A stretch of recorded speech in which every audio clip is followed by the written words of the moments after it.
Hi there, my name's Spencer, and this here is the latest illustration that I've done for a wine label. It's a winery based in Waipara in Canterbury called Silver Wing, and I've been doing a series since 2018 featuring these characters, Frankenfurter and Francesca. So I've done a little bit of a time lapse, and then in a minute I'll start talking about it as I do it, about my approach and methodology.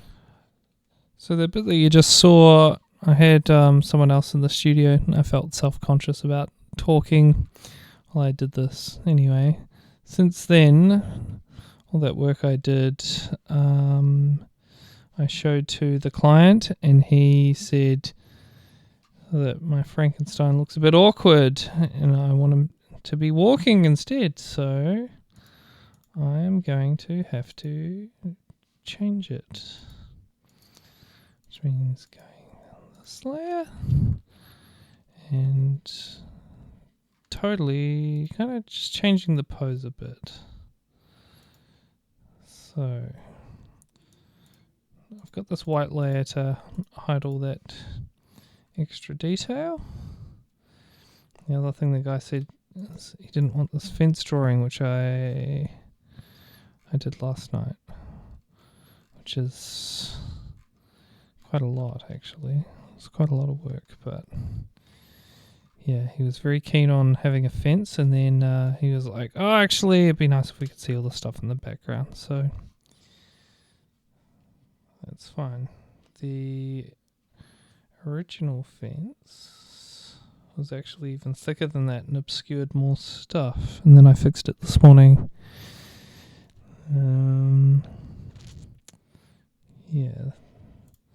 So I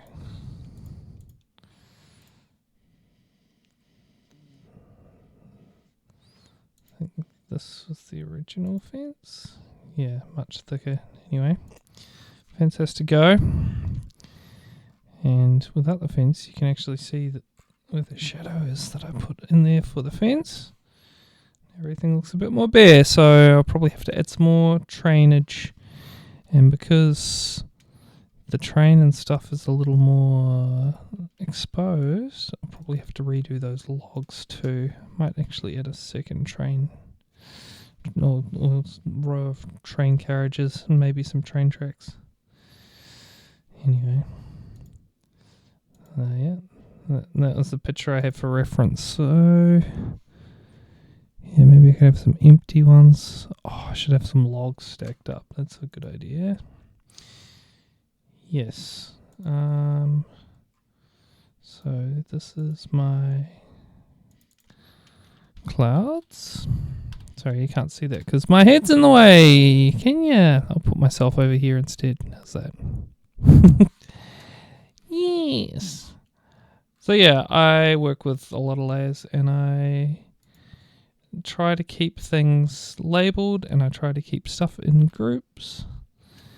And for this project, I've actually even gone and picked all my brushes out that I'm using, put them in a folder, name them, so that way I can flick backwards and forwards through them with the comma and period key, which are handy little hotkeys. I use tab a bit as well to hide all the stuff. Yeah. And the control square bracket or alt square bracket for either shifting layers or switching between them.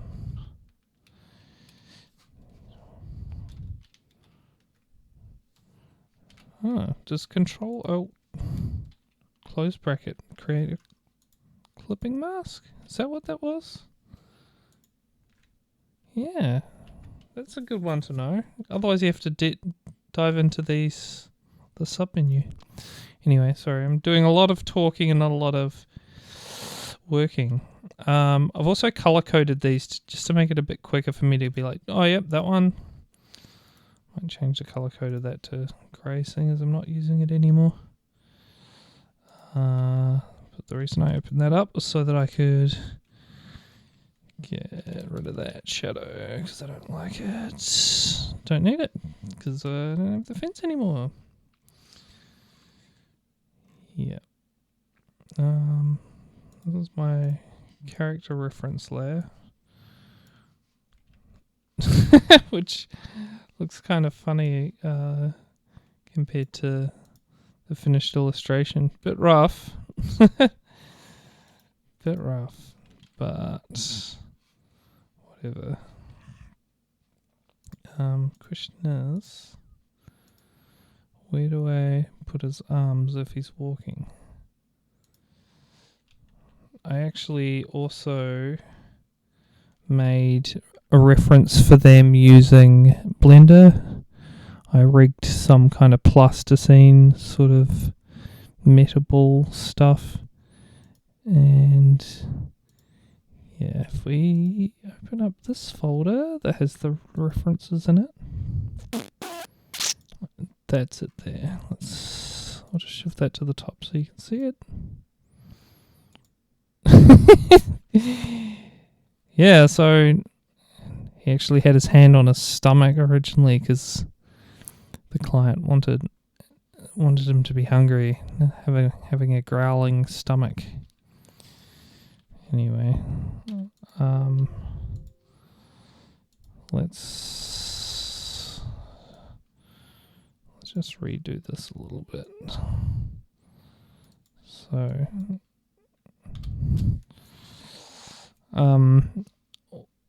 quick tip, put a color overlay effect on here, so if I'm drawing, it automatically will go to red, and then I can switch backwards and forwards if I need, but also just makes it easy if I'm drawing on another layer in black, so that I don't have to constantly be changing it back to red. What do we reckon?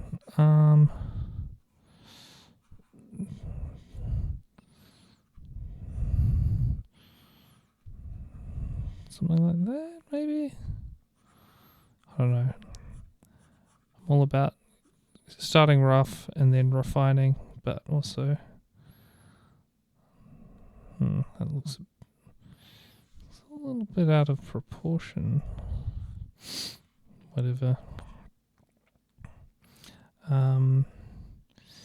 Yeah, the other thing is I went through and shaded a bunch of the stuff, and that's the shoe I had for reference from another illustration I did. Franken details, Franken shading. Yeah, so I'm actually putting detail on various layers without heaps of rhyme or reason to it with the shoes. Oh, that white layer looks a bit bad, doesn't it? Like those edges. Let's clean that up a bit. I'm constantly turning this off and on too. And I have a hotkey that I've made, which is F1, which is for expanding a selection. So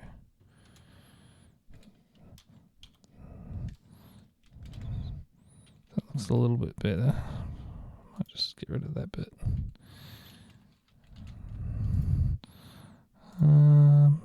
Yeah, that's a bit better.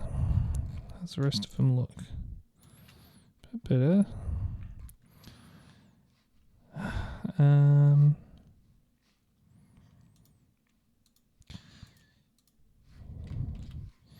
So this kind of shading is something I've done a lot of over the years. The directional shading. I used to visit this painter when I was a child named Trevor Woodward, who was really into cross-hatching. I never really got into cross-hatching. I couldn't really get into it. It wasn't really for me, but just remember that was like a big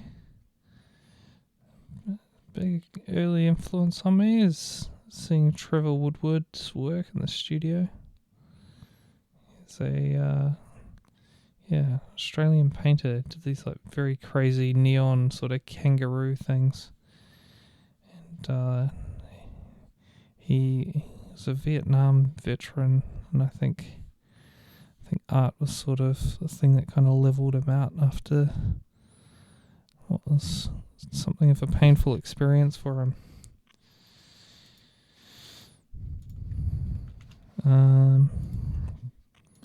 But yeah, I'm also probably influenced by Kim Deitch, who uses a lot of cool directional lines and a lot of kind of hatching. Definitely a cartoonist, you might say. I've also got the previous wine label here open, so I can use it for reference. So like, the pants need to be like that, so we'll go for Frankenstein dots layer, which is different to the background dots layer. And yeah, that'll do me.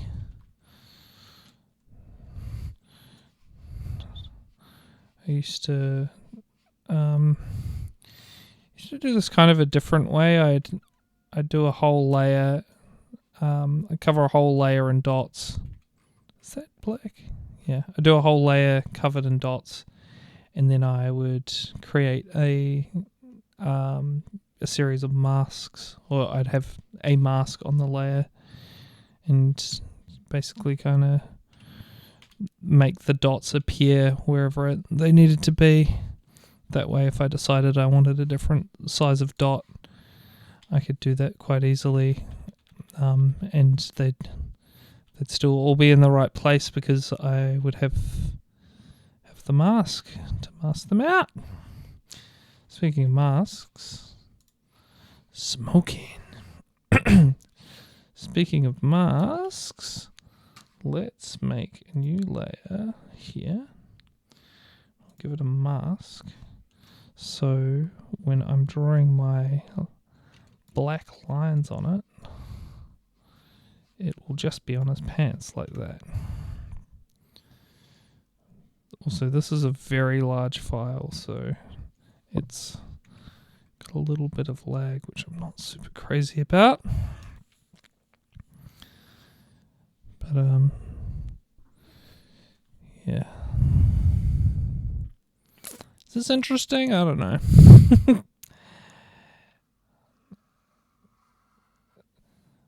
I find don't do these videos very often, but I just noticed something. But I find they're very good for keeping me on task. Look at that.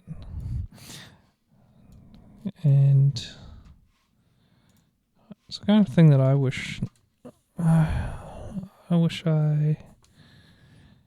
had watched a bit more of when I was first starting with Photoshop, perhaps, or at any time really, to see all the kind of little tips and tricks, like making, I don't know, even just that, using X to switch between the foreground and background color. It's a very handy one. You can use D to reset it to black and white. Usually I'd go through and draw every single one of these lines, because a little bit of imperfection is sort of a key sort of charm of the style of this. But it's hard keeping them parallel, drawing with the tablet, if you've had a long day.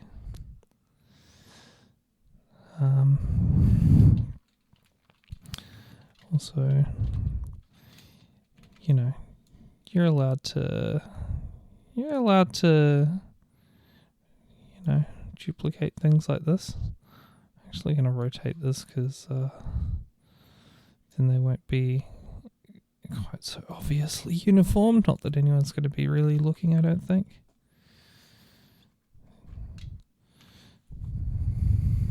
Should have made them longer, huh?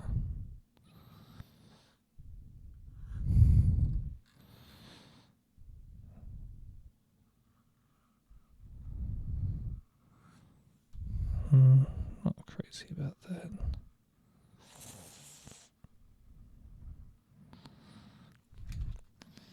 Usually I'm not talking when I'm working on stuff. I've just got music playing.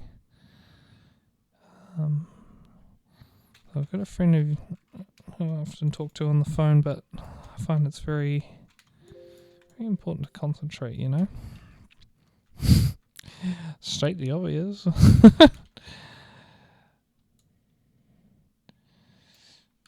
Bill Griffiths once said, there's thinking and inking. When you're thinking, you can't listen to any music or anything. Pure silence. When you're inking, you can. But this is sort of a cross between the two, really. It's a little bit of both. No, that's not what I want. I want to use this tool. Because this way it's applying the mask. Smoking.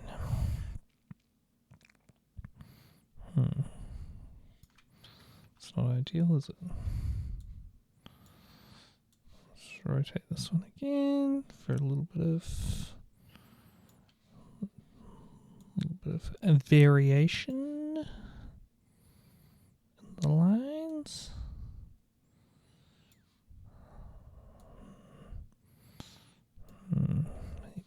Maybe I could fudge it that way.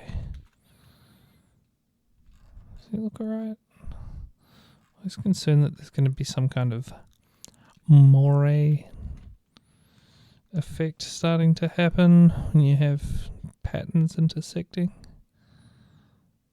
But that can also be part of the charm if you do it on purpose. Sort of. Yeah, see, look, it almost looks like it's cross-hatching because of the dots. Fuck.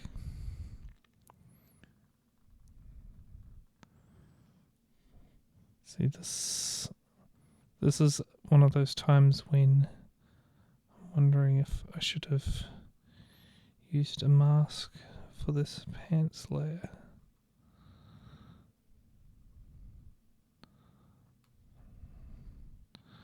Trying very hard to not let these lines touch till they're nearer the bottom.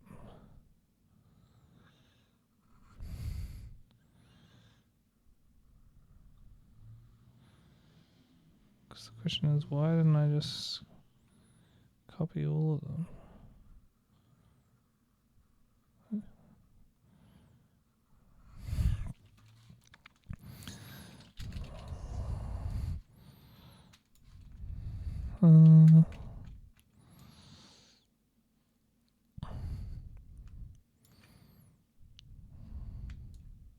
Oops.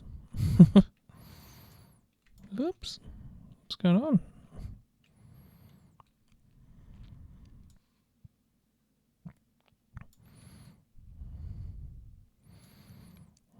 I notice he's holding a Frankenfurter.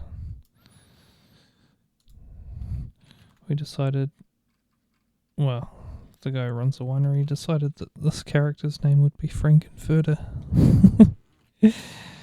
And we've hidden a Frankenfurter in a couple of the wine labels that I've done for him. Like in the last one, it's in the grass here. Bit silly. With one of them, the first one, he's like holding a beer. It just kind of makes no sense. It's just funny. Frankenstein's monster drinking a beer on a wine label. Definitely my kind of humor. Pant legs, we'll call this. What's the best way of highlighting these pants? I suppose I could just erase them. I don't always use the erase tool. Sometimes I'll use the lasso instead. Actually, what I should have done is use the lasso. Done this as an extra layer. I'm not afraid to use lots of layers because fuck you. Another thing I've learnt, which I should have learnt years ago, is if you do that, if you press Control C, delete, and then Control V, for some reason Photoshop dumps your stuff in a stupid place, not in the highlighted area. But if you right click and go layer via cut, it'll stick it in the same place on a whole new layer. But the reason I'm doing this is because I want to have the option of a different dot size. Expand that a little bit. So what if we use these extra large ones?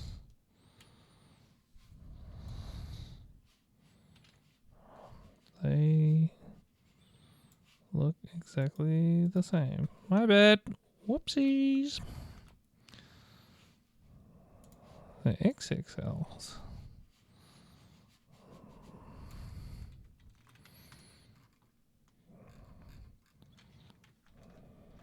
I mean, it's closer to those ones, I guess.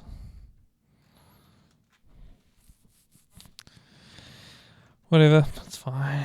It's fine. Yeah, I'm definitely going to have to redraw these. I mean, if you look at the layer name, it's background draft.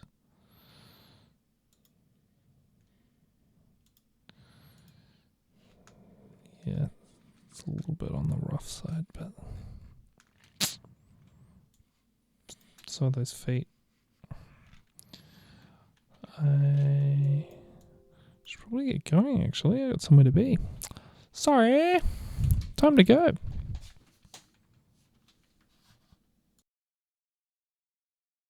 So I like to be quite hands-on with my clients and kind of give them works in progress as I go, so I can adjust things accordingly. And often they'll have good ideas, like Andrew, who runs Silver Wing, suggested that I have the screen train carriage because in the previous label they're getting on the train, and so for continuity, for anyone who's been following the series, they'll see the train carriage and it'll be a nice little connection for them. So I think with this session that I was doing, I was having a couple of little issues with getting the layers of things just right with the shading, and I was trying to figure out the ground cover and not having heaps of luck. I ended up making a shader for wood chips. And I also got asked to make the sky a little more interesting, have some kind of wispy, interesting looking clouds, which was a good deal of fun. And I also redrew all those logs on the carriages. I actually used to work down at the wharf in Littleton. Can't remember if I already said that. And I used to see those logs all the time. Always be walking around on the wood chips and cleaning them up, looking out at the other side at the harbour and having the wind ripping straight off the water. We do 12-hour shifts, which is pretty long, pretty brutal. 12 hours on, 12 hours off until the ship was finished, whether it was loaded or unloaded. And we were mostly doing logs and steel, and on the weekends we'd do cars.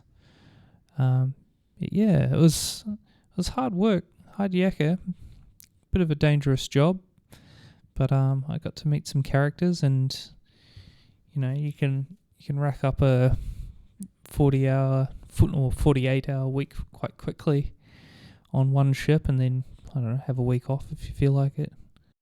And being involved with the unions was quite interesting too. We went on a strike a few times, and I actually got made redundant well after I stopped showing up to work because they did some sneaky thing of like liquidating the company and then making everyone redundant and then starting a new company or something. I don't know. It didn't seem very legal to me. I used to love sitting down there listening to Rotten Radio Littleton while I worked. And there's the tug there that I'm just drawing. There's always a couple of tugs parked down there, although this one's one of the more current ones. It's actually a classic old one down there you can rent out for parties and stuff too. Sweet, so here's the final thing. I didn't record the last little dash that I did, but I put some gravel down and I went through and made all these cracks with the plants showing through because that's what the client wanted. And I changed the color of the mountains in the background. And for the grass, I actually made a brush especially. Same for the gravel, which is kind of subtle underneath these dots. Let me show you background mess. Yeah, so you see the way that I made that texture was I made a whole new brush, which sounds like a lot of extra effort, but it was actually good. I find that the last 15 minutes that I spent on each session of this were the most productive. So that's when I did all this grass and all these cracks. Made a new brush for the grass too. And they're kind of using a similar idea of these color dynamics where for the gravel, the color would jitter a little bit. It would switch between different hues, different saturations, and different brightness, and I just adjusted those to suit. And so when you draw with that brush, you end up with that kind of cool texture. Gravel. Let me just draw some to give you an idea. See, this is a little bit lighter, but yeah. So that brush worked a treat, and I made one for the grass too, so that it would vary between different shades of green, but based on each stroke, which is quite a simple, elegant solution. So changed the color of the mountains in the background so that they're more like Banks Peninsula. Yeah, and kept everything in layers color coded and in groups so that I could keep things nice and tidy eventually. And not super heaps of adjustment layers, but a few. And I separated Frank and Francesca into two different groups. Yeah, so that was fun, and it was it's a kind of client that I like. You get me for your illustration projects, and be sure to drink Southern Wings wine out of Waipara in Canterbury. It's available in Littleton at Super and Civil and Naval. And of course, you can also buy it online and get it sent to you. Also, I've got this thing of hiding the sausage on a lot of these illustrations. Yeah, the dolphin's a fun little reference. That's because they had a regatta or something recently in Littleton Harbour that got delayed because of the dolphins. Anyway.